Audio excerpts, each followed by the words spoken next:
The following program is rated GE. It is suitable for general family viewing.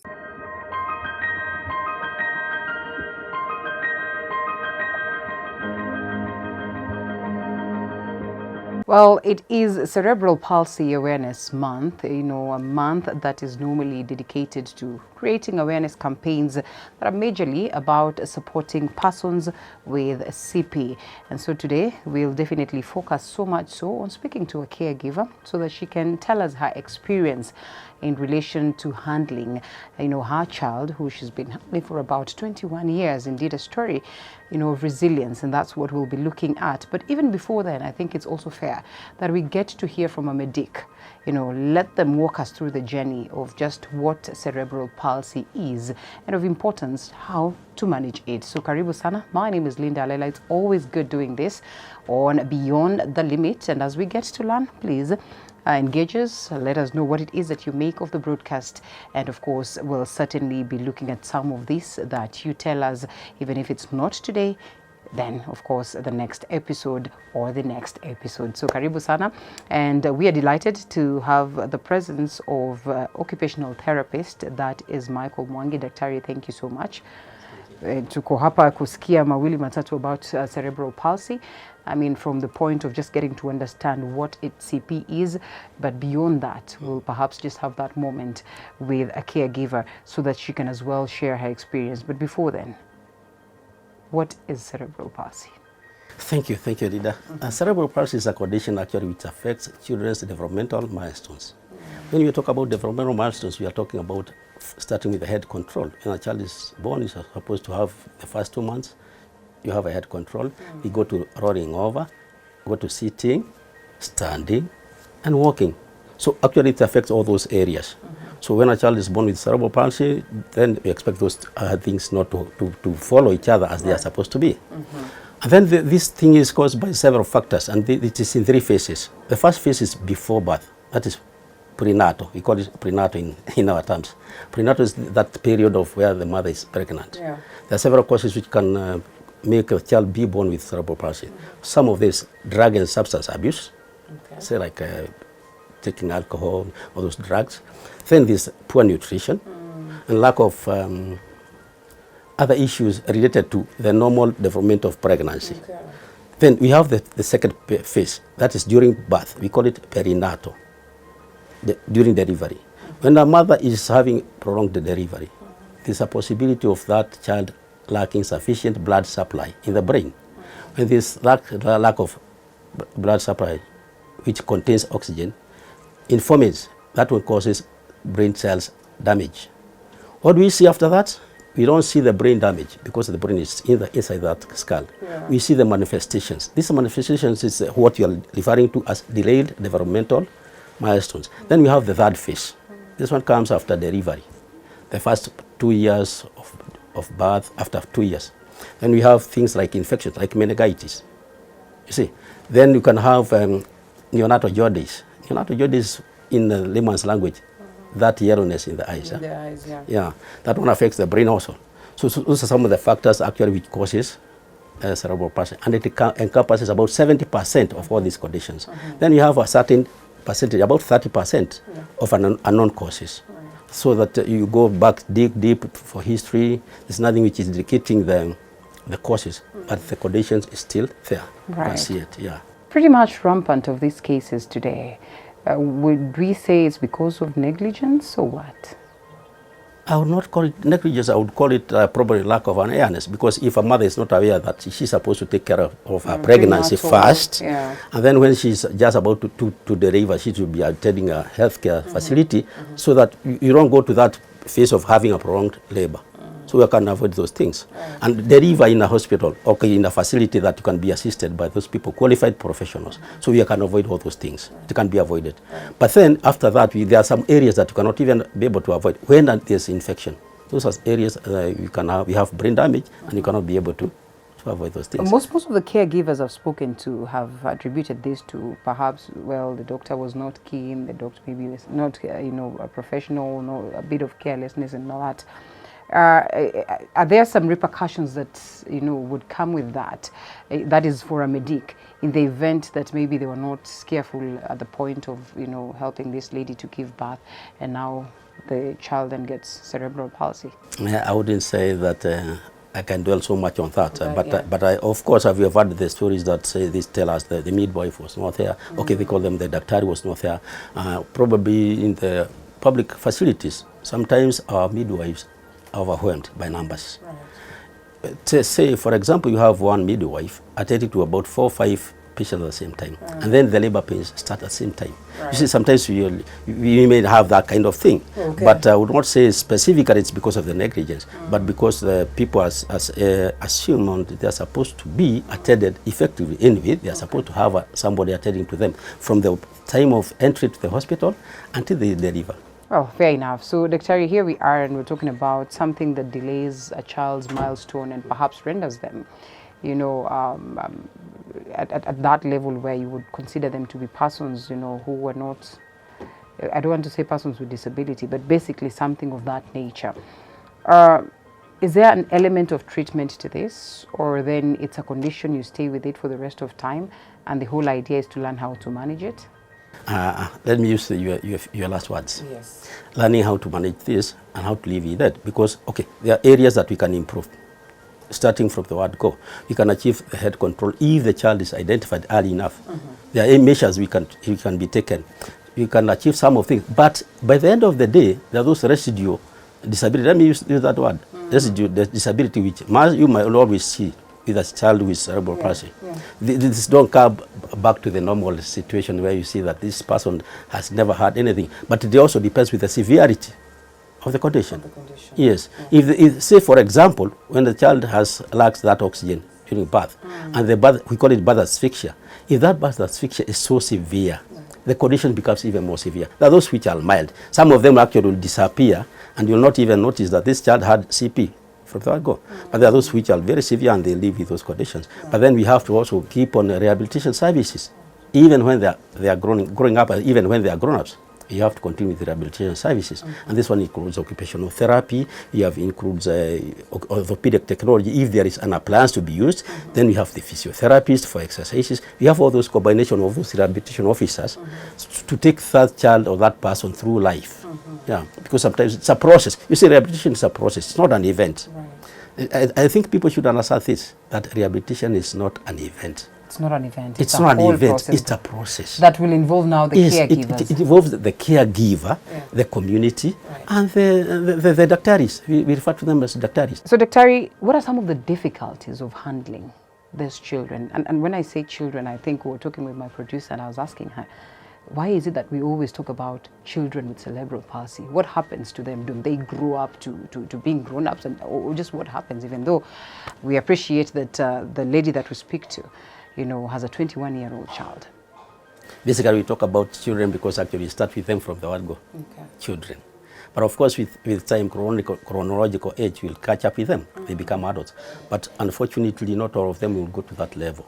That's why I probably talk about children, because after the age of 13 years, most of the times, unfortunately in our country, you will not find those children being brought for therapy. There's not that lack of continuation. And therefore, probably they disappear into the community that they are no longer seen. And it's a very, very challenging issue because we need to know where they are. We need to know where they are. But mostly that's why we refer to them as children, because most of them will find them at the age of 0, say from 1 month. When they have birth asphyxia, after screening, we follow them up to that time when the mother is able to carry the child to your department. That's why most likely I think we refer to them as children. Oh, so but we still have people who are adults who are above 12 years, and they still have, because I've seen a 27-year-old with cerebral palsy. So evidently it comes with a lot of difficulty in terms of care and all that, and very expensive. And very, very. Actually, I think the government should take this seriously. Rehabilitation is very expensive, very expensive. You can imagine a session, a mother who is having a session, 2 sessions in a week for 12 years. And the cost involved is both socially and financially. Wow. Yeah. Interesting. And here we are talking about a condition. We appreciate research, we appreciate technology, innovation, and growth in the world of medicine. Are there any recent advancements that are going on, or perhaps that are out here in terms of research and in the field of cerebral palsy that then would perhaps, find some element of promising aspects? Let me breathe first. There is something that they are referring to as STEM therapy. STEM therapy is being, it's in the primary, the initial stages of being tried. This is being done in India. Here in Kenya, we've not started that, but I think so many researchers are on this condition, but there's nothing which is concrete as per now, which we can refer to and then take our people through it. But STEM therapy is at the initial stages. Okay, beautiful. In this month of awareness, what is this one thing that would be more of an advice from you to the families of persons that have been diagnosed with cerebral palsy, or perhaps the society, and just in form of how they can manage this? That is very interesting because, one, I would like them to know that we are not going to go with the pace of the mother or the caregiver or the doctor. What do I mean? These children will take their pieces, and we have to accept that this is a condition that we have to live with. So we are going with the pace of the child. If the child does not achieve head control within the expected time of, say, 3 months, we don't have to say the child, mtoto wa fulani tulizana, he's heading control, walking. We have to be very patient. We have to accept and involve the community, the family, and the facilities. Okay, beautiful. Occupational therapist Michael Mwangi, thank you so much for speaking to us. Remember, it's all about creation of awareness. So allow us to briefly speak to a lady who's going to share her story in this journey of taking care of a child that has cerebral palsy. And she says she's bold. She is not going to hide a thing, because it's pretty much common for people to tend to hide their children in such a scenario. Yet we say they should come out. We should all take a collective approach towards taking care of them. But before then, let's take a short break.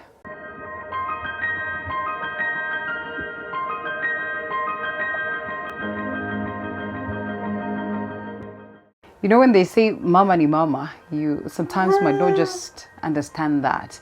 But there are things in life that you get to see, you get to experience, and you acknowledge just how important a mother is to you.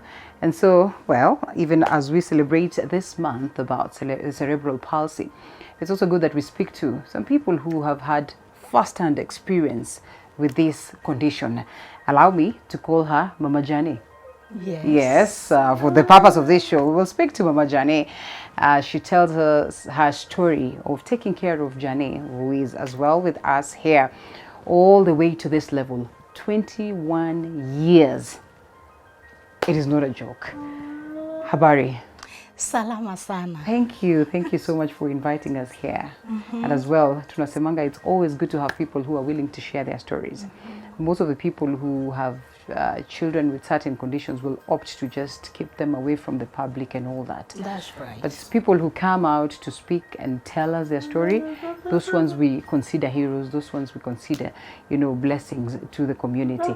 And so, tuko hapa tu kusikiza story ya Jane. It is Awareness Month for cerebral palsy.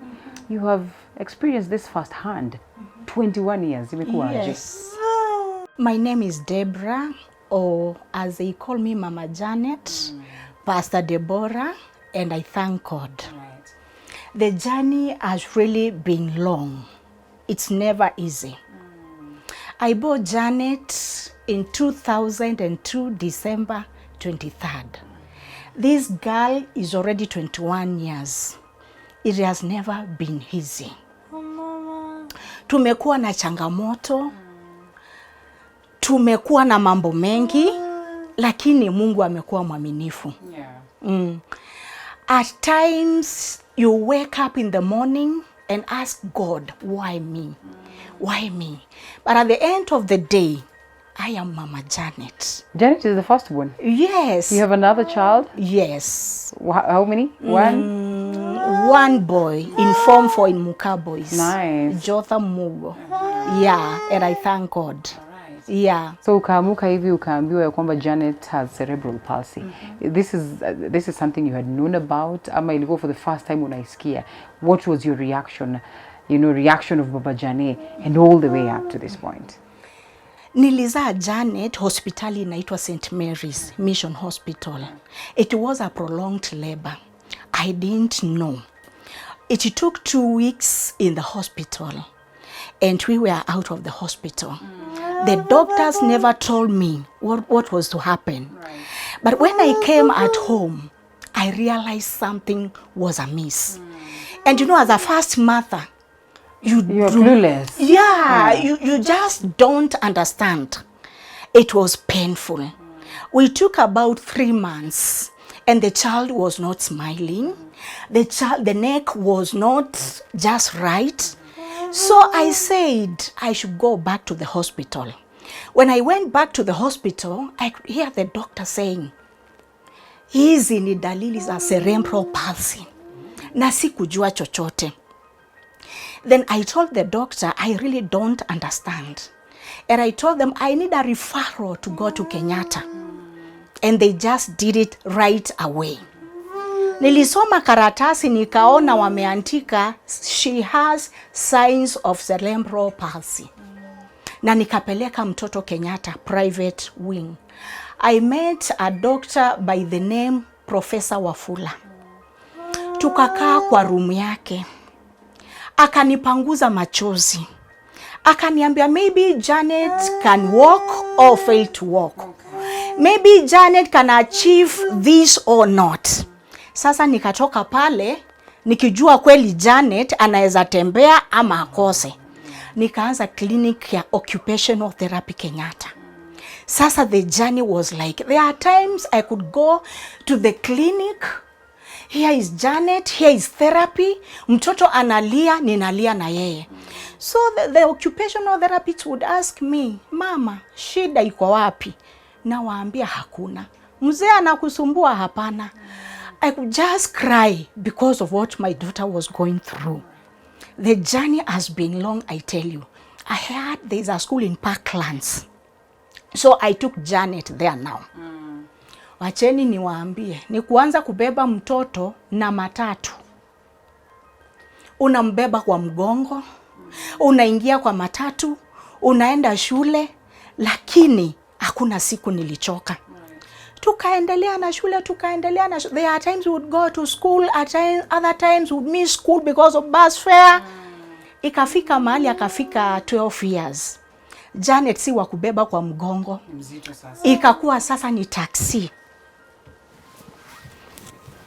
Ikakuwa sasa ni kuchukua taxi kila siku. Tunaenda shule na 500, tunarudi na 500. At times tunapata na tunakosa. But one thing I thank God for my husband. She has been so supportive. Ningemuuliza leo Monday, leo Baba Janet, are we going to school today? Anasema, yes, of course you are going to school. 1,000. How has this affected you now as a person, that perhaps maybe you were working, you had to stop work, or maybe you cannot go anywhere, you cannot look for a job? You mentioned that you're a pastor. I mean, how has it really affected your own life? Then I was working in the hotel. I have a diploma in hotel management. I had to quit my job. I quit my job when Janet was at least 6 years up to now. But God has just been faithful. You're saying up to now? With all this beauty? Yes, it is God. What is a typical day like for you? Especially when I do not have a house girl. When I wake up in the morning, the first thing, it's Janet. I wake up, bathe her. I will bring her here. She takes breakfast. We'll finish mambo yake at around 11. Sasa ndio naanza tu mambo tungine twa kufua nguo. There are times you get house girls wanamaliza siku moja wanasema wanaenda. Tunaenda hatuwezi kubandilisha diaper msichana mkubwa kama huyu. For example, when this daughter is on her menses. Okay. I don't know. But God has always been faithful. It is well. Oh. It is okay. God has been so faithful. Haijakuwa rahisi. But I thank God because God has entrusted us with this ministry. Si wa kulea, ni ministry. Wacha nikwambie. Na tumeweza. I don't normally cry, but at times as a mother, it's a challenge. She's 21 years. She could be maybe a third year in the university. At times that comes back in my mind. But I find strength in the Lord. Through Janet, I have known how to come closer to God. Being a pastor, it is just because of Janet. And I am a very strong woman. I encourage women with kids like Janet. I have a group called Disability Self-Help Group. I am the cheerleader, and we have seen the faithfulness of God. As we sum it up, Mom, what are some of the strategies that you've picked up in the journey of life in terms of taking care of Janet that you'd say, you know, if you're a new mom, this is how to go about it, especially for a girl or for a boy. This is how to handle it. These are the people to check out for, so that you are able to walk this journey, because it's not an easy one, as you can evidently see. Normally, like for example, in my group, I encourage women, young mothers who have special children. I tell them, look here, I have made it. Janet is 21 years. God has been faithful for the last 21 years. You can still make it. Even I go to an extent when I have something and buy diapers, 1,000 bob, and go visit someone. I just forget about myself and I go visit someone. I buy like 2 unkas, I go visit someone and tell them, Mom, look, God loves you. Chukua hii unga, pikia mtoto leo. Chukua these maini, pikia mtoto leo. Yeah. And above all, I pray for them. I encourage them and tell them we can make it. So this has not been reason for you to say, I'm not going to get another child. This has not been reason for you to say, I'm not going to face tomorrow. Never. But when Janice was like 2 years, I used to say, I will never get another child, not unless Janet apone. Nilikuwa nasema sitapata mtoto mwingine. Then my sister came to my big sister Dorothy Mwaka. Amekuwa msaada kwangu tena pia. Akakuja akaniambia, Mama Jane, nataka kuchukua Janet kidogo. Jane hakuwa ameenda shule. Nikamwambia hapana. Yani me, I'm so protective na huyu mtoto. Nikamwambia hapana. How can you take Janet out of me? Sasa sikuwa na mtoto mwingine. And I think it's like they had talked with my husband. So then I was working, yeah? She took Janet na nikamwandikia mfanyikazi nyumbani. So my husband told me, now we can get another child. Wow. So that's how my son Jotham came. And he's perfect, in perfect shape. Perfect. Handsome. Brilliant. Nice. And I thank God. Beautiful story. Beautiful story. Even as we celebrate this month, remember it's important that we create awareness. And like we have said, this should be a burden of society and not of individuals that are going through this, you know, firsthand. It is about us to go out of our way to make sure that we laugh, we appreciate life together with such persons. Asante sana for sharing your story once again. We have to close at this very point. It was great having you. And of course, continue to go to different places to tell these beautiful stories. You have a story, you can always reach out. Our socials are open. Our numbers are on your screen. The SMS short code, and my producer Joan will definitely reach out to you, and we will tell you, or we will tell that story of yours. My name is Linda Alela. Do have yourself a lovely, lovely weekend ahead. And of course, see you again on Saturday on Beyond the Limit.